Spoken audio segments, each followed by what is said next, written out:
What is something perfectly legal that feels illegal? Doing anything but in sight of a police car. They pull up behind me and I'm suddenly running a list in my head of all the illegal things I might have done.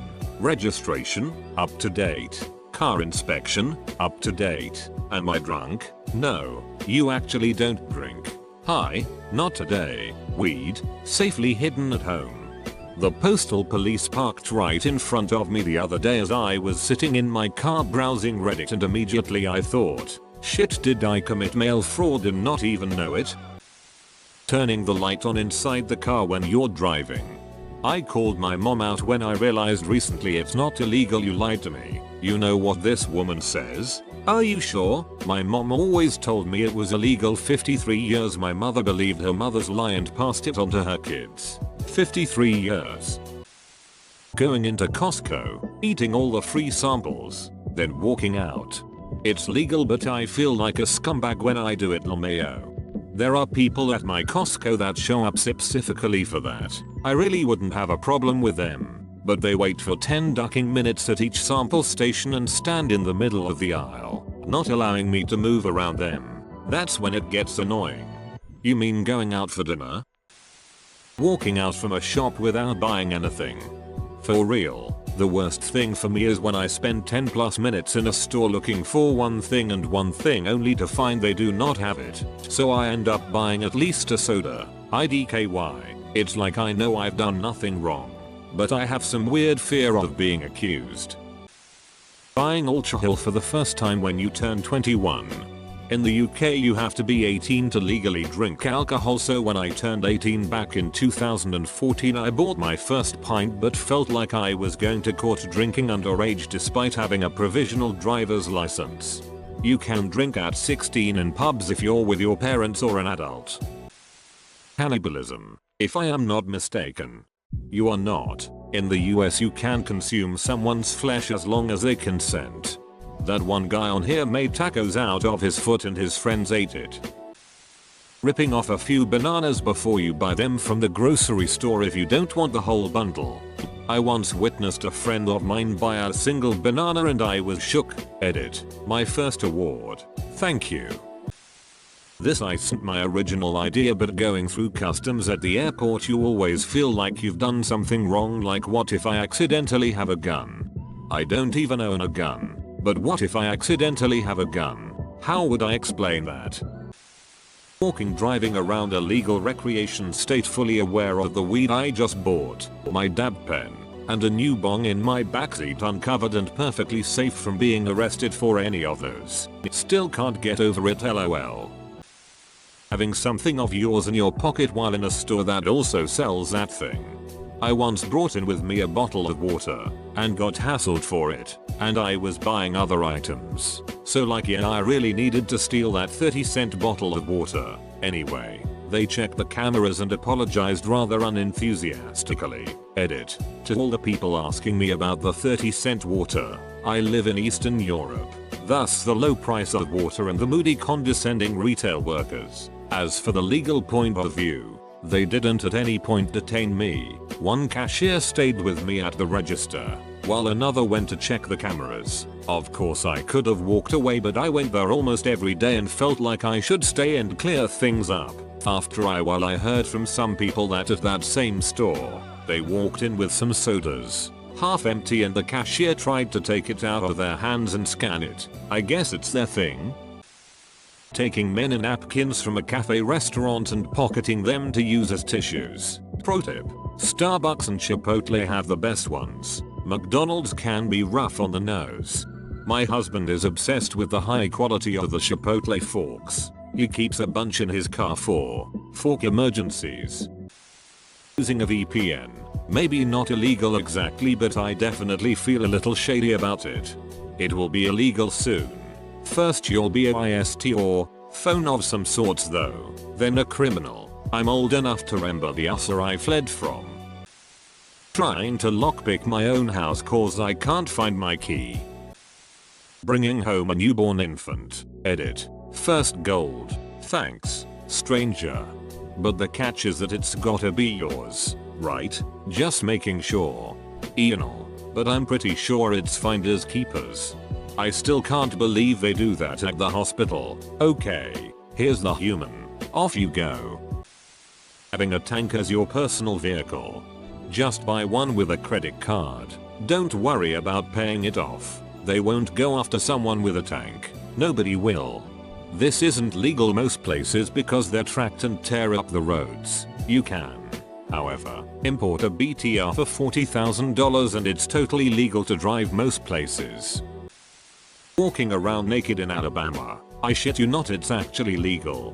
Whoa, I gotta try that. I would, but IDK how I'd hide my erection.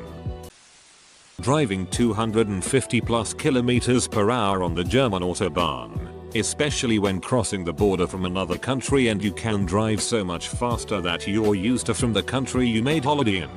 The autobahn is ducking terrifying. I remember when my ex let me drive her car for a while. I pulled out to pass someone just as I noticed a BMW in the rearview mirror. By the time I'd pulled back over into the slow lane, it had already gone flying past me. Truly insane speed. It felt like I'd stumbled onto a Formula 1 track by accident.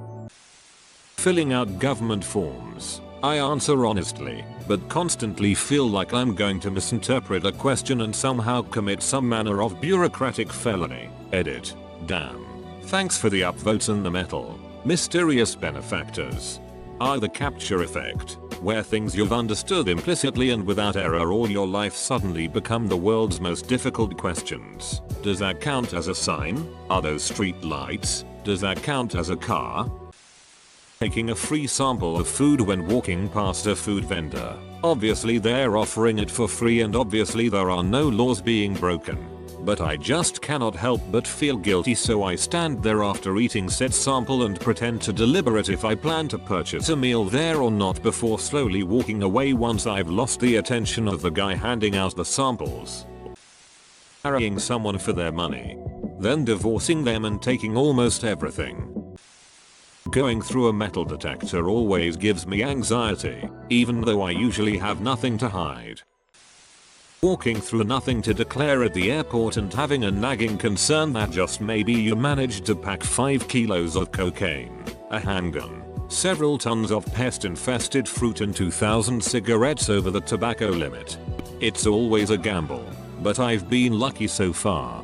I accidentally took a fairly large knife onto a flight from the US to UK once, in cabin luggage. And all was fine until I landed. As I was heading over to nothing to declare, I was pulled aside, explaining that away was tough, and it was confiscated. I don't see what the point was at that point. I'd forgotten to hijack the plane, so what's the harm in me bringing a completely clean knife into the country? Conversely, I accidentally tried to take a plastic knife from some fancy dress outfit onto a flight from France to the UK but was pulled aside by French airport security. My little brother is the type of guy to crack open a Gatorade to quench his thirst, browse around the store and then check out the empty Gatorade bottle at the end. My mom did that with ice cream when we were kids, so we'd have our sweets and shut up about wanting anything else. She'd place the empty wraps on the belt for checkout. Cashiers never had a problem with it as long as the barcode was intact, and some other parents actually liked the idea. Ice cream equals best pacifier in a store full of sweets. Walk into an Ulta Beauty store and spraying some expensive cologne from the tester bottle before going to your interview. Update. No, I don't overdo it. I like light smells. Too heavy and I get a headache as well. Something that's fresh because I want to feel like a new car going into an interview or a date or wherever I have that's somewhat important or gives a good first impression. I once went into Ulta and left with a full face of makeup from trying new things. I didn't buy anything and probably would have felt guilty, but I was tipsy. Don't feel guilty. Feel disgusted. Samples are almost impossible to disinfect. I mean, so are urinal cakes. Doesn't stop me from licking them. Driving when near a cop. Everyone in front of me feels the same way. Speed limit of 80. Everyone cruising at 85. Cop passes, lights off. Everyone shows down to 75. I've had cops tell me they can't stand that. They want to go places too and everyone around them starts driving 10 under. reading most all of a book in a bookstore and then putting it back on the shelf. When I owned a used bookstore, I had several reading nooks with side tables, lamps, and big comfy chairs just for this. I'd argue that it would help more than hurt a business, especially if you found a way to monetize it, like by adding a small cafe-esque deal where they could buy pastries and drinks. If you set it up correctly, you could make the atmosphere seem inviting and make the store more appealing by making it appear more busy than it really is. I was kidnapped for my own benefit. My mother decided to run off with me while I was only a few months old. My dad eventually tracked her down. She was living in a council house that was almost completely empty. She and her other children were sleeping on a mattress with a blanket while I slept in my pram. She had some clothes in bean bags. That was it. My dad said he was taking me out for the day. Instead, he went to my nana for money to buy everything he needed. Filed for custody that day. It took 2 years for it to go court. My mother kept dodging them and only finally went after they threatened to take the other kids. My dad won by a landslide. The judges pointed out my dad technically committed a crime as he lied to my mother, but he was never charged because it was for my benefit. Not only was my mother neglectful, but during the court proceedings it was discovered my mother had been associated with multiple child offenders, one of which had gotten to one of my half-siblings. My dad died 3 years ago, and I'm almost 26 and engaged. I grew up poor, but I had a great dad and an awesome paternal family. I'm forever grateful for what he did that day. My dad said he'd have gladly served time if it meant I was away from my mother.